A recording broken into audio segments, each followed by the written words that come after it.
Hello friends, Y Y Shri Ram में आपका स्वागत है। आज हम सॉफ्टवेयर के बारे में बात करेंगे। तो देखिए, सॉफ्टवेयर के बारे में मैंने 2-3 वीडियो पहले बनाए थे जहाँ पे मैंने सॉफ्टवेयर के बारे में बहुत सी चीज़ें बताई थी कि सॉफ्टवेयर क्या होता है। सॉफ्टवेयर की कैटेगरीज मैंने आपको बताई थी और उन कैटेगरीज के अंदर मैंने आपको सिस्टम सॉफ्टवेयर का अपना चल रहा था और सिस्टम सॉफ्टवेयर के अंदर मैंने आपको ऑपरेटिंग सिस्टम के बारे में बात हो गई थी अपनी, और लैंग्वेज ट्रांसलेटर के बारे में बात चल रही थी। लैंग्वेज ट्रांसलेटर के बारे में मैंने आपको बताया था कि लैंग्वेज ट्रांसलेटर क्या होता है, कि जो एक लैंग्वेज को दूसरी लैंग्वेज में बदलने का काम करते हैं, और कौन कौन से होते हैं जो कंपाइलर, असेंबलर, इंटरप्रेटर, उनके बारे में हमने बात कर ली थी।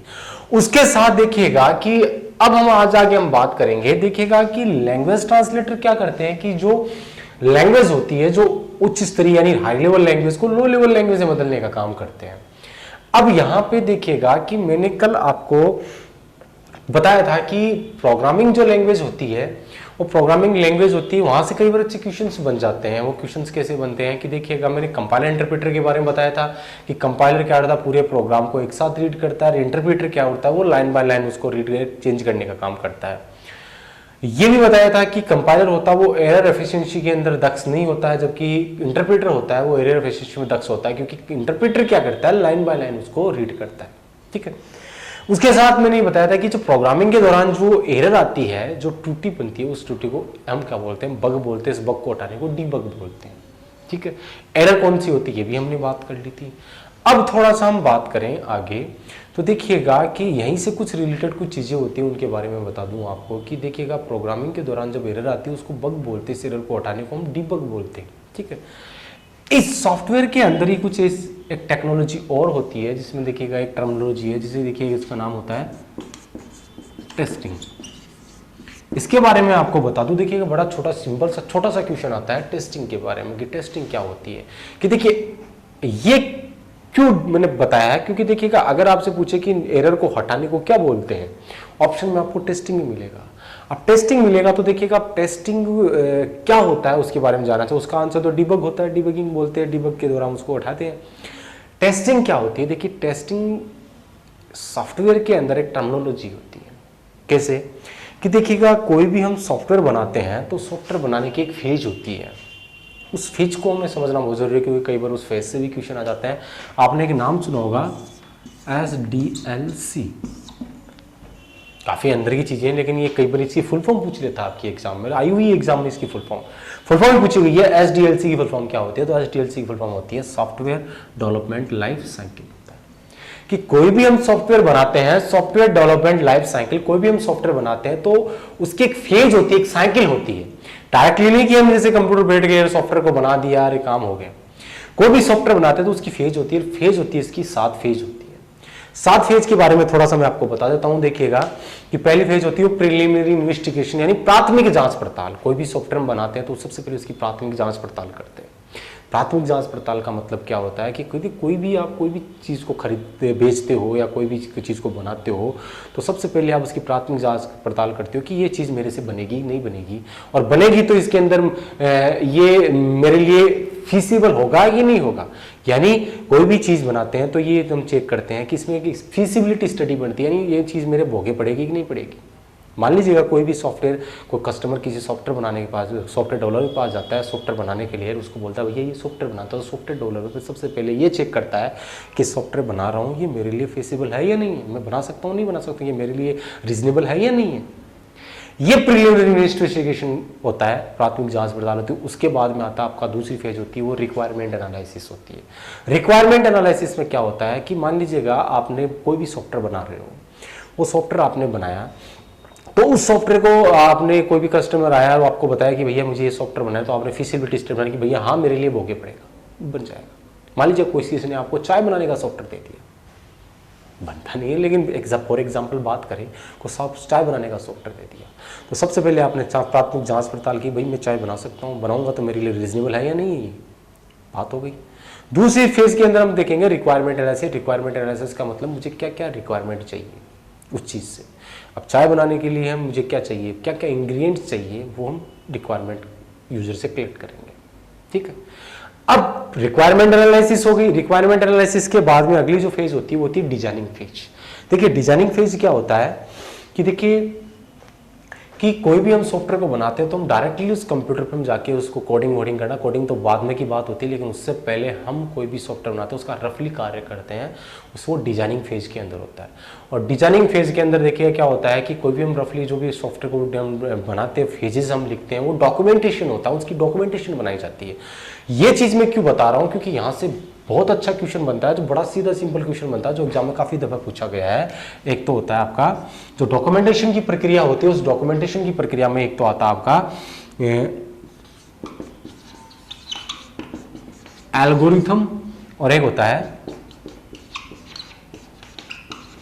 Flow chart. एक एल्गोरिथम और एक फ्लो चार्ट होता है, इनके बारे में जानना जरूरी होता है कि एल्गोरिथम क्या होता है, फ्लो चार्ट होता है, उसी डॉक्यूमेंटेशन डिजाइनिंग फेज में आती है फीचर। एक डीएफडी और होता है, एक डीएफडी होता है, डेटा फ्लो डायग्राम होता है, ये भी बने जाते हैं डॉक्यूमेंटेशन के अंदर।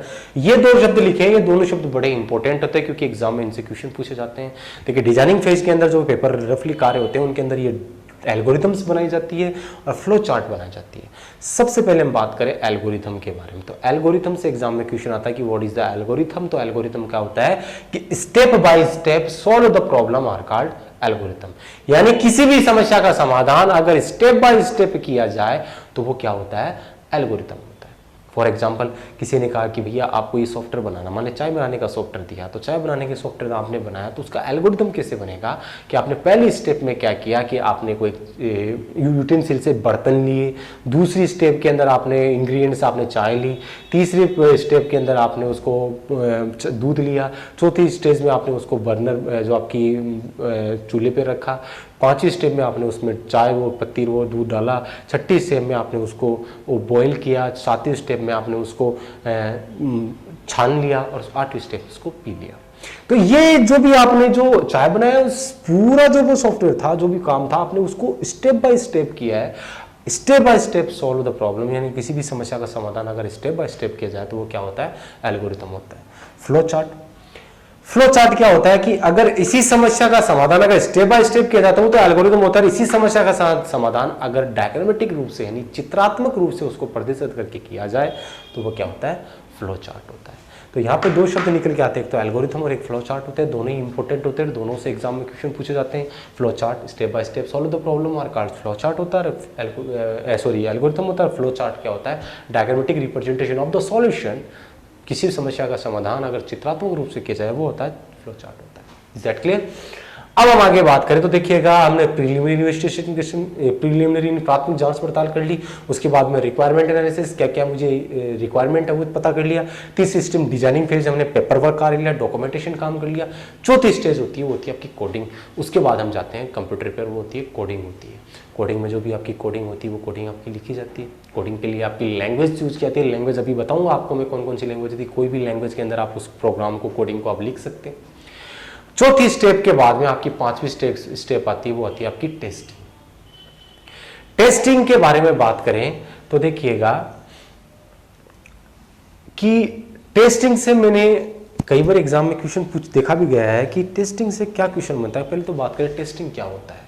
तो देखिए टेस्टिंग क्या होता है, कोई भी आपने चाय बनाने का सॉफ्टवेयर आपने बनाया है तो चाय बनने के बाद में कस्टमर को ये पिलाने से किसी को पिलाने से पहले थोड़ा सा आप चेक भी करते हो कि वो चाय सही बनी है कि नहीं बनी है, तो वो क्या होती है, वो टेस्टिंग तो होती है। और कंप्यूटर के अंदर टेस्टिंग क्या होती है, वही चीज़ होती है कि किसी भी सॉफ्टवेयर को बनाने के बाद में उसको क्रियान्वित करके ये चेक किया जाता है कि वो प्रॉपरली काम कर रहा है कि नहीं कर रहा है, उसे क्या बोलते हैं, टेस्टिंग बोलते हैं। लेकिन एग्जाम में क्वेश्चन ये तो नहीं पूछेगा कि भाई टेस्टिंग क्या होती है। टेस्टिंग सब जानते हैं कि टेस्ट किसी भी कार्य को चेक किया जाता है कि वो प्रॉपरली काम करता नहीं करता, वो टेस्टिंग होती है। एग्जाम में जो क्वेश्चन बनता है वो टेस्टिंग से आता है कि टेस्टिंग कितने प्रकार की होती है सॉफ्टवेयर के अंदर, कंप्यूटर के अंदर। बेसिकली टेस्टिंग होती है वो दो तरीके की होती है, एक तो होती है व्हाइट बॉक्स टेस्टिंग और एक होती है black box testing. White box testing और ब्लैक बॉक्स टेस्टिंग होती है। अब देखो एग्जाम में क्वेश्चन इतना ही पूछा गया था कि टेस्टिंग का प्रकार है या टेस्टिंग होती है तो दो तरीके की होती है, व्हाइट बॉक्स और ब्लैक बॉक्स। अब इनके बारे में थोड़ा मैं बता दूं आपको कि व्हाइट बॉक्स क्या होता है। व्हाइट बॉक्स को बोलते हैं हम unit of testing. Unit of testing के अंदर क्या होता है कि इसके अंदर जो भी आपने प्रोग्राम्स, आपने जो भी सॉफ्टवेयर बनाया था उसके अंदर आपके एक यूनिट्स की अपनी टेस्टिंग की जाती है। ये प्रोग्राम की अर्लियर स्टेज के अंदर इस टेस्टिंग को कर लिया जाता है। जैसे हम प्रोग्राम बनाते हैं उसके अंदर यूनिट ऑफ टेस्टिंग, आपने कितनी यूनिट्स बना रखी है, आपने कितनी लाइन ऑफ कोड्स लिख रखे हैं, ये सारी की सारी टेस्टिंग होती है वो व्हाइट बॉक्स के अंदर आ जाती है। दूसरी होती है ब्लैक बॉक्स टेस्टिंग, ये बड़ी इंपॉर्टेंट होती है। काफ़ी दफ़ा एग्जामों में जो आपकी बड़ी लेवल की एग्जाम होती है, आपकी टीजीटी लेवल की एग्जाम्स होती है, आपकी इंफॉर्मेशन असिस्टेंट्स की एग्जाम होती है, वहाँ पे काफ़ी दफ़े इसका क्वेश्चन पूछा गया। ब्लैक बॉक्स टेस्टिंग को क्या बोलते हैं, तो ब्लैक बॉक्स टेस्टिंग को हम बिहेवियर टेस्टिंग के नाम से भी जाना जाता है। बिहेवियर टेस्टिंग ही बोलते हैं क्योंकि इसके अंदर प्रोग्राम की जो बिहेवियर होते हैं सॉफ्टवेयर उसकी टेस्टिंग किया जाता है। और ये जो टेस्टिंग होती है ये सॉफ्टवेयर की डेवलपमेंट की लास्ट स्टेज के अंदर इस टेस्टिंग को किया जाता है। तो बेसिकली जो मैंने आपको टेस्टिंग बताई वो दो तरीके की टेस्टिंग की, तो व्हाइट बॉक्स टेस्टिंग और एक ब्लैक बॉक्स टेस्टिंग होती है। ठीक है, तो देखिए सॉफ्टवेयर को हमने डेवलप भी कर लिया, डिजाइनिंग भी कर लिया, उसको हमने कोडिंग भी लिख ली, उसके बाद टेस्टिंग भी कर ली, उसके बाद में आपका इम्प्लीमेंटेशन होता है। इम्प्लीमेंटेशन का मतलब होता है सॉफ्टवेयर को हम कोई भी सॉफ्टवेयर बनाए, चाय बनाए तो चाय को बनाने के बाद उसको परोसते अगले वाले को दे देते हैं, वो क्या होता है इम्प्लीमेंटेशन कहलाता है। इम्प्लीमेंटेशन के बाद में अगला होता है मेंटेनेंस। मेंटेनेंस का मतलब होता है कि उसको वही वारंटी मिलती है कि भाई ये कोई भी प्रॉब्लम आ जाए या कोई भी फ्यूचर में कोई भी इसमें कोई मुझे कोई अपडेट करना होता है तो वो मेंटेनेंस के अंदर आ जाता है, कोई भी हम उसको मेंटेनेंस कर सकते हैं। तो बेसिकली ये आपकी 7 स्टेज होती है सॉफ्टवेयर को डेवलपमेंट करने की। तो मैंने आपको ये बताया था कि पहले तो ये SDLC की फुल फॉर्म क्या होती है, ये मैंने क्यों बताया, क्योंकि यहाँ से टेस्टिंग से तो कई बार क्वेश्चन हो जाता है व्हाइट बॉक्स टेस्टिंग और ब्लैक बॉक्स टेस्टिंग। तो यहाँ पे अपना जो टेस्टिंग वाला काम था वो कंप्लीट होता है। और ये जरूर ध्यान रखना ये एल्गोरिथम और फ्लो चार्ट के बारे में कि कई बार एग्जाम में पूछ लिया जाता है कि एल्गोरिथम क्या होती है, फ्लो चार्ट क्या होती है। तो ये हमने बात की दोनों के बारे में। और ये DFD क्या होता है, DFD के बारे में बात किया। डेटा फ्लो डायग्राम होती है, ये फ्लो डायग्राम्स होते हैं जो भी आपकी डॉक्यूमेंटेशन के अंदर ये बनाए जाते हैं। तो यहाँ पे ये सॉफ्टवेयर के अंदर ये जो आपका टेस्टिंग वाला पोर्शन था यहाँ पे कंप्लीट होता है। अब हम आगे बात करें तो देखिए, आगे बात करें तो देखिएगा लैंग्वेज ट्रांसलेटर हम बात करें तो लैंग्वेज ट्रांसलेटर जो लैंग्वेज जो भाषाएं होती हैं उनको हाई लेवल को लो लेवल में बदल देते हैं, उच्च स्तरीय को निम्न स्तरीय में बदलने का काम करते हैं, वो आपके लैंग्वेज ट्रांसलेटर होते हैं। अब हम बात करेंगे कि वो लैंग्वेज वाला पोर्शन, देखिए ये भी जो बात चल रही थी वो भाषाओं से चल रही थी सॉफ्टवेयर डेवलपमेंट के अंदर। बीच में कुछ जो बग्स आए थे उनके बारे में टेस्टिंग भी आई थी, फिर टेस्टिंग के अंदर आपके एल्गोरिथम आ गए थे। तो ये भाषाओं से रिलेटेड ही होते हैं। अब भाषाओं के बारे में बात करें तो देखिएगा कि ट्रांसलेटर होते हैं वो उच्च स्तरीय भाषा को निम्न स्तरीय भाषा में बदलने का काम करते हैं। तो हमें पता होना चाहिए कौन सी उच्च स्तरीय भाषा होती है और कौन सी निम्न स्तरीय भाषा होती है, क्योंकि एग्जाम में जो क्वेश्चन आता है वो यही पूछा जाता है कि निम्न में से कौन सी प्रोग्रामिंग भाषा होती है। तो प्रोग्रामिंग भाषा तो उच्च स्तरीय प्रोग्रामिंग भाषा और निम्न स्तरीय प्रोग्रामिंग भाषा होती है। तो इन दोनों के बारे में हम बात कर लेते हैं। तो एक साइड हम LLL का मतलब लो लेवल और एक साइड हम लिखते हैं HLL का मतलब हाई लेवल लैंग्वेज होते हैं।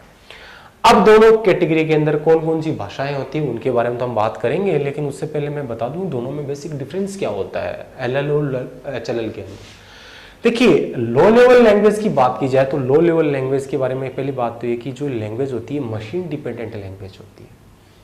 अगर low level language machine dependent language हो तो ये आपकी होगी मशीन इंडिपेंडेंट लैंग्वेज। मतलब क्या हुआ, मशीन डिपेंडेंट का मतलब मशीन आधारित, यानी इसके अंदर क्या होता है लो लेवल लैंग्वेज में जो प्रोग्राम्स आपने बना लिया वो मशीन डिपेंडेंट होता है कि एक मशीन का प्रोग्राम दूसरी मशीन पर नहीं चल सकता था, तो मशीन डिपेंडेंट लैंग्वेज होती है। और मशीन इंडिपेंडेंट का मतलब होता है कि आप इस प्रोग्राम को कई मशीन पे आप रन कर सकते हो, तो मशीन इंडिपेंडेंट होता है। दूसरा डिफरेंस बात करें तो जो लो लेवल लैंग्वेज होती है वो होती है आपके नियर टू मशीन, मशीन के नज़दीक होती है। क्यों होती है कि जाहिर सी बात है कि ये 0101 के फॉर्मेट में लिखे जाते हैं तो मशीन यही समझती है। और ये हाई लेवल लैंग्वेज होती है, ये होती है आपकी प्रॉब्लम ओरिएंटेड। वो मशीन ओरिएंटेड होती है कि मशीन ओरिएंटेड का मतलब होता है कि आपको पर्टिकुलर मशीन पे फोकस रखना पड़ता था कि भाई आपके कंप्यूटर में आपकी हार्ड डिस्क कितनी है, रैम कितनी है, आपका कॉन्फ़िगरेशन क्या है। तो मशीन डिपेंडेंट थी कि भाई ये सारी चीज़ों को हम ध्यान रखना पड़ता, तो ये पर्टिकुलर मशीन डिपेंडेंट थी। ये होती है प्रॉब्लम ओरिएंटेड। प्रॉब्लम ओरिएंटेड का मतलब होता है कि यहाँ पे कोई हार्डवेयर को कॉन्फ़िगरेशन पर ध्यान रखने की जरूरत नहीं, एक्चुअल के अंदर जो कोई प्रॉब्लम है उस प्रॉब्लम को ही फोकस करना पड़ता था। यहाँ पे हमें नहीं देखना पड़ता था हाई लेवल में कि आपके कंप्यूटर में क्या कॉन्फ़िगरेशन है, क्या हार्ड डिस्क लगी हुई है, क्या चलेगा प्रोग्राम, क्या नहीं, कौन से मशीन पे चलेगा, ये किसी को देखने की जरूरत नहीं। यहाँ पे तो जो एक्चुअल में जो प्रॉब्लम होती है उसी को ही कंसिडर किया जाता है। ठीक है, तीसरी डिफरेंस बड़ा ही इंपॉर्टेंट वो डिफरेंस होता है कि जो लो लेवल लैंग्वेज होती है उस लो लेवल लैंग्वेज में प्रोग्राम का जो एग्जीक्यूशन होता है वो बहुत फास्ट होता है। प्रोग्राम का एग्जीक्यूशन फास्ट क्यों होता है, क्योंकि लो लेवल लैंग्वेज होती है वो 0101 होती है। अब 0101 में काम करते हैं तो कंप्यूटर भी यही समझता है, तो कंप्यूटर भी यही समझता है, लिखते भी यही है, तो किसी प्रकार के ट्रांसलेट करने की आवश्यकता नहीं पड़ती, जो हम लिखते हैं वही कंप्यूटर समझता है, इससे डायरेक्टली एग्जीक्यूट हो जाता है। हाई लेवल लैंग्वेज में एग्जीक्यूशन स्लो होता है। स्लो क्यों होता है? Due to translation. पहले उस हाई लेवल लैंग्वेज को लो लेवल में बदला जाता है, ट्रांसलेशन की वजह से उसकी स्पीड कम हो जाती है। अब हम आगे बात करें तो देखिएगा, ये तो इनके डिफरेंस के बारे में बात थी। डिफरेंस के अलावा हम बात करें कि अब इस कैटेगरी में कौन कौन सी भाषाएं आती हैं, उन भाषाओं के बारे में बात करें तो सबसे पहले लो लेवल की बात करें तो लो लेवल लैंग्वेज में आती है, एक तो आती है मशीन लैंग्वेज, मशीन लैंग्वेज आती है, एक आती है आपकी असेंबली लैंग्वेज। दोनों के बारे में मैंने आपको बताया था कि जो मशीनी लैंग्वेज और असेंबली लैंग्वेज, असेंबली लैंग्वेज होता था, असेंबली लैंग्वेज लो लेवल की कैटेगरी में आती है, तो मशीनी लैंग्वेज और असेंबली लैंग्वेज होते हैं वो दोनों आपकी लो लेवल की कैटेगरी में आते हैं। इसके अलावा जो बच गई सारी की सारी वो आपकी हाई लेवल लैंग्वेज की कैटेगरी में आती है। बच गई कौन सी? इसमें तो आती है आपकी C++, एक जावा, एक कोबोल,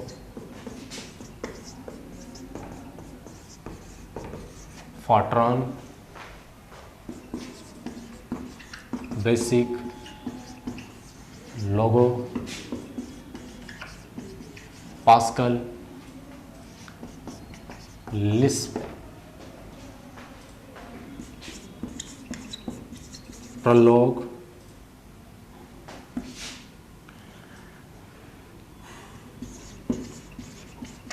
ओरेकल, आपकी SQL, आपकी एल्गोल,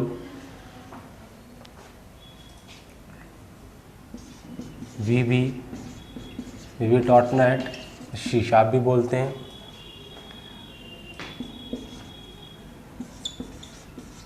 स्नोबॉल, ठीक है। ये जो मैंने आपको भाषाएं लिखाई हैं, देखिए इनके अलावा बहुत सी सैकड़ों भाषाएं बनाई गई है, लेकिन कुछ अपनी इंपॉर्टेंट एग्जाम के लिए इंपॉर्टेंट होती है वो मैंने आपको लिखाई है। इसके अलावा भी और बहुत सारी लैंग्वेज होती है, उनके बारे में हम बात करेंगे। तो देखिए ये जो मैंने आपको बताई ये लो लेवल लैंग्वेज होती है और एक हाई लेवल लैंग्वेज होती है। लो लेवल लैंग्वेज आपको पता है दो आती है, इसमें तो मशीन लैंग्वेज आती है, असेंबली लैंग्वेज आती है, जबकि हाई लेवल लैंग्वेज बहुत, इनके अलावा भी बहुत सारी लैंग्वेज होते हैं। अब यहां से एग्जाम में जो क्वेश्चन बनता है वो ये पूछा जाता है कि निम्न में से लो लेवल कौन सी होती है, तो लो लेवल बता देंगे। हाई लेवल कौन सी होती है, तो हाई लेवल हमने लिख ली। या पूछ लेता है निम्न से प्रोग्रामिंग भाषा कौन सी होती है, तो प्रोग्रामिंग भाषा तो ये भी होती है, प्रोग्रामिंग भाषा ये भी होती है। अब इनसे जो क्वेश्चन पूछे जाते हैं वो इस तरीके के, इनके अलावा भी और कई तरीके के क्वेश्चन आते हैं। वो आता है कि इन लैंग्वेज से भी कई बार क्वेश्चन पूछ लिया जाता है। अब लैंग्वेज से जो क्वेश्चन पूछे जाते हैं उनके बारे में हम अगली क्लास में बात करेंगे। आज के लिए इतना ही। जय श्री राम।